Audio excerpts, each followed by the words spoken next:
मत्सर अहंकार इसको पाल करके रखे हैं। जब कोई कमरा ही नहीं खाली है तो भगवान कहां से आवे, मेरे ठाकुर कहां से आएंगे? उनके लिए तो आपको ये मकान खाली ही कराना पड़ेगा। और मकान तभी खाली होगा जब आप सत्संग करेंगे, भक्ति करेंगे, तब धीरे धीरे आपके मन से अहंकार का बीज समाप्त होगा, मद लोभ समाप्त होगा।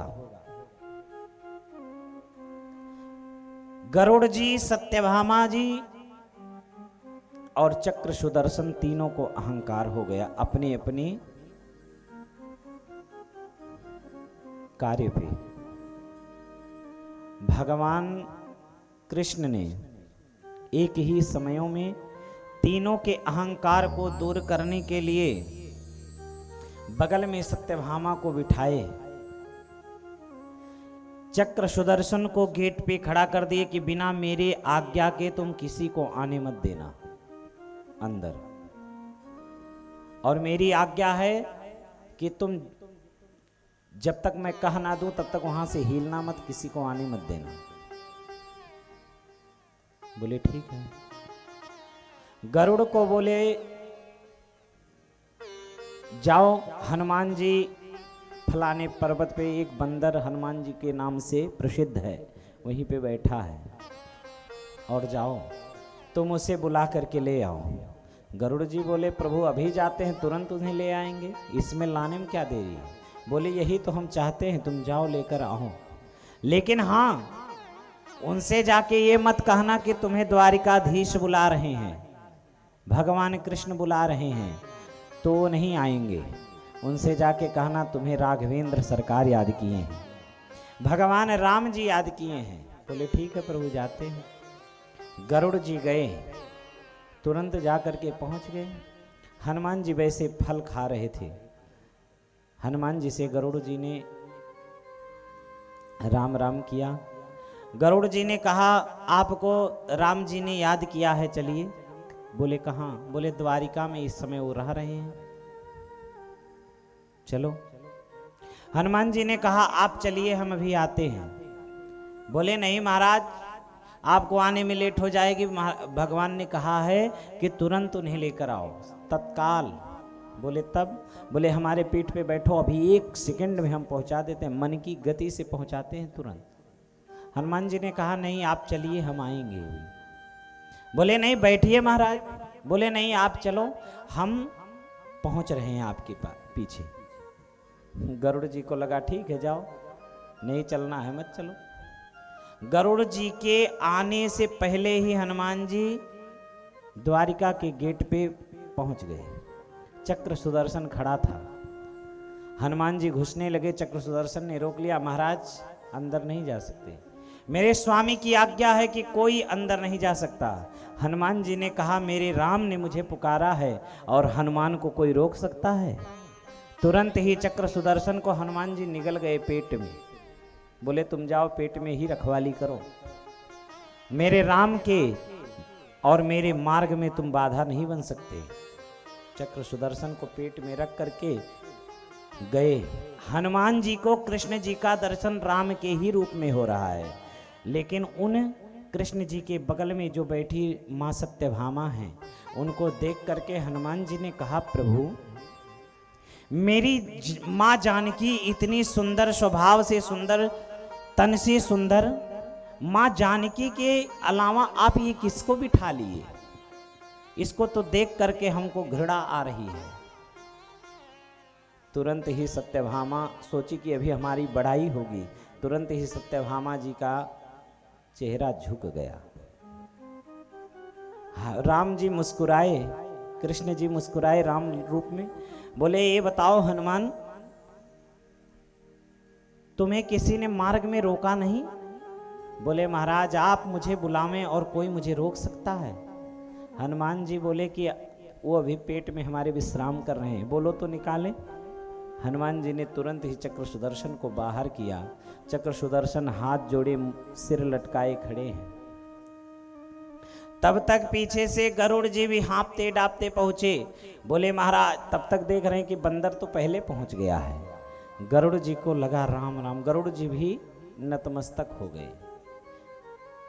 हमारे भगवान ने कहा, देखे मेरा एक ये भक्त है, बुद्धिमताम वरिष्ठम, बुद्धिमतों में सबसे वरिष्ठ है, फिर भी हनुमान जी कभी अपने ऊपर अहंकार नहीं करते हैं। जब जामवंत जी ने कहा कि तुम्हें राम काज के लिए ही अवतार हुआ है, तब हनुमान जी को लगा, ओहो हम तो भूल गए थे। और यहां सब जितने बानर थे वो सब अपनी अपनी डींगे हाँक रहे थे। अरे ये समुद्र हम पार तो कर सकते, बस आने में थोड़ी संशय है, बाकी पार करने में कोई दिक्कत नहीं है। और जो पार करके आ सकता है, जा सकता है, वो तो कुछ बोल ही नहीं रहा है। ऐसे गंभीर हमारे हनुमान जी हैं।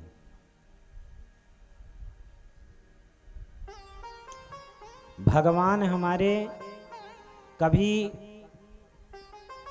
ये नहीं कहते कि तुम सब कुछ त्याग करके आओ, हमारा ही भजन करो, हमारे ही वन में रह करके, कुटिया में रह करके हमारा जप करो, तप करो, यही करो, तुम घर द्वार ना देखो। भगवान ये नहीं कहते।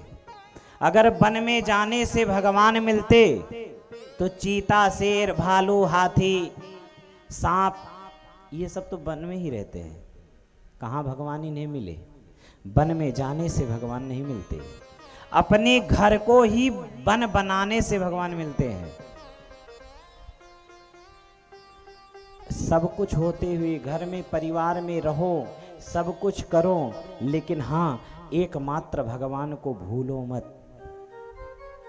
काम करते रहो, नाम लेते रहो, काम करते रहो, नाम लेते रहो। एक बार नारद जी भगवान के पास गए। नारद जी को लगा मेरे जैसा भक्त कोई है ही नहीं भगवान का। भगवान से बोले कि प्रभु ये बतावें कि आपका सबसे प्रिय भक्त इस संसार में कौन है? भगवान ने कहा एक है। बोले नहीं प्रभु आप बतावें।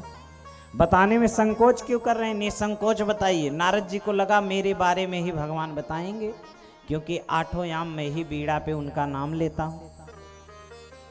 बोले एक भक्त है। बोले नहीं बताइए प्रभु, मैं सुनना चाहता हूं कि वो आपका प्रिय भक्त है कौन।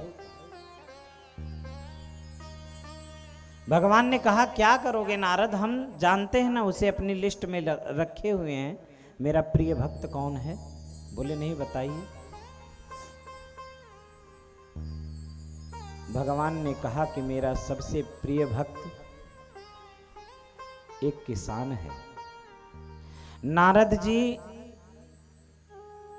के चेहरे पे उदासी आ गई। दिन रात नाम इनका मैं रटता हूं, मैं इनके कार्य में संलग्न रहता हूं, और ये बता रहे हैं कि इनका सबसे प्रिय भक्त किसान है। भगवान समझ गए कि नारद के मन में कुछ है बात। भगवान ने नारद से कहा एक काम करोगे नारद मेरा? बोले हाँ बिल्कुल बोलिए। भगवान ने एक कटोरे में दूध दिया नारद को। बोले नारद इस दूध के कटोरे को लेकर के 14 लोकों में भ्रमण करके आओ, लेकिन याद रखना एक बूंद भी दूध कहीं छलकना नहीं चाहिए, गिरना नहीं चाहिए। नारद जी ने कहा इसमें कौन सी बड़ी बात है, अभी जाता हूं। हमारी तो क्षण भर के मात्र यात्रा है, अभी घूम करके सब एक ही क्षणों में आपके पास आता हूं। भगवान ने कहा लेकिन याद रखना नारद, एक बूंद भी दूध गिरना नहीं चाहिए। नारद जी ने कहा बिल्कुल नहीं गिरेगा प्रभु, निश्चिंत रहें आप, जितना आपने दिया है उतना नाप लेना। चल दिए नारद जी। कुछ ही समयों पश्चात नारद जी 14 लोकों का भ्रमण करके भगवान के पास आए। भगवान से बोले कि प्रभु देखिए मैंने दूध लाया है और थोड़ी सी भी दूध कहीं गिरा नहीं, एक बूंद भी आप नाप सकते हो। भगवान बड़े प्रसन्न हुए। बोले नारद प्रसन्नता की बात है, ये